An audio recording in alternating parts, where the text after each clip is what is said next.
can't trade broken down old guys and get value. They would have had to trade some of these young arms. Stephen Brunt from Sportsnet, our guest in Dunedin with the Blue Jays. Are you on with Jeff again today? I am indeed, and yeah, I think we'll have a bunch of Jays on there today. I think Beeston's coming on, and I think Jose Bautista's on the show. Oh, that'll be cool. Getting back to just real quick, closing off the Castro and Osuna, and I see these guys as fan favorites here for the city.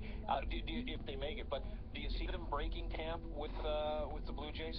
Especially Castro after yesterday, sure. Yeah, Castro for sure. Hard to throw in righty, throwing 100 miles an hour. You know, it looks kind of oblivious to being in the big leagues in a good way. I think he will. Osuna, I suspect will start the season either in probably in New Hampshire Double-A, but you know, again, he's a guy who pitched against men as a 16-year-old in the Mexican League, which is like Triple-A. So he's coming off Tommy John. I think they didn't think he would be where he is right now, you know, in terms of his recovery, but he's a guy I think you could see by the end of the year. I got a question for you too when it comes to the Jays. A great piece yesterday Barry Davis did on Sportsnet. In regards to who may play first base. There's a little bit of battle there.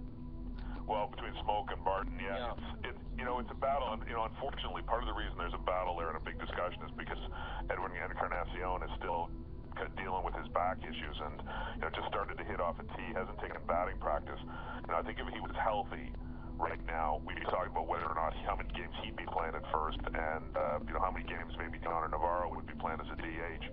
But instead, you've got Smoke and Barton, who are both really good defensive first basemen, you know, and have shown that. But you know, neither guy's hit much here, especially Smoke, who hasn't hit at all. I think he's the guy that'd like to take the job, but because he's so good defensively. But man, he is not hit, and that's actually, if you want to talk about things that are a bit worrisome here, that's one of them. Stephen, who's the opening day second baseman? I think Meister Asturias, unless something happens. You know, he's looked good, he's looked healthy. You're going to get a little bit of offense from him. You're going to get more offense than you're going to get out of anybody else that's here. And he's moving okay. So, you know, that's, I think, what they wanted to see after the injury was how he was going to move. And he's been, you know, he's looked pretty smooth out there. So I think he's the guy. And then probably Ryan Goins is your backup infielder. Travis looked pretty good yesterday, too, though.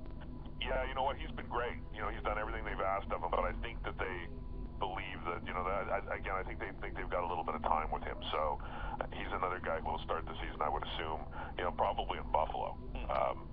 But a guy you may well see before the year's over. Yeah, good to have him on the bench. 7:53, Stephen Brunt, our guest from Sportsnet. He's in Dunedin, on with Jeff Blair today at 9 o'clock.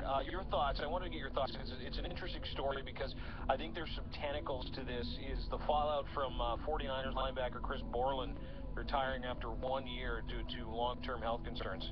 Yeah, it is.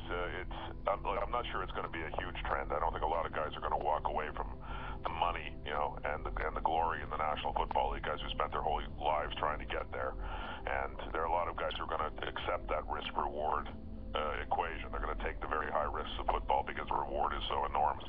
You know, and this is a football culture. You know, come down to Florida sometime and look around. You know, this is or Texas. You know, these are places where they live and breathe football right from Pop Warner on up. But you know, if you read the interviews, you know, it's a guy who thought about it. Now he does kind of have options. His university degree. He doesn't come out of, you know, from a poor family. He comes from a comfortable family. But it's a guy who sat and read League of Denial last year. I don't know how many NFL players are reading League of Denial, or calling around and asking guys who played in the league, you know, what the toll is, you know, what the real toll taken is going to be. So you know, he may be a bit of an outlier, but it's a first. Yeah, but World is retired this year. I think similar things. Patrick Willis, similar things. And you know, Jake Locker, which surprised me. But not at 24. Yeah. Not after 1 year. Not on the verge of getting a starting job. You know, this is a guy who is going to be a starter this year for the first time, and is a potential star. You know, guys retire for their own reasons. Sometimes guys retire early from the NFL. You take a beating in that league. Most careers only last 2 or 3 years, even if you make a team. Yeah. But for a guy to retire just on the verge of making it, that's extraordinary. Yeah, unbelievable. Anyway, I appreciate your time. Have fun. Say hi to Jeff for us. All right, see you guys. See you later. Stephen Brunt from Sports.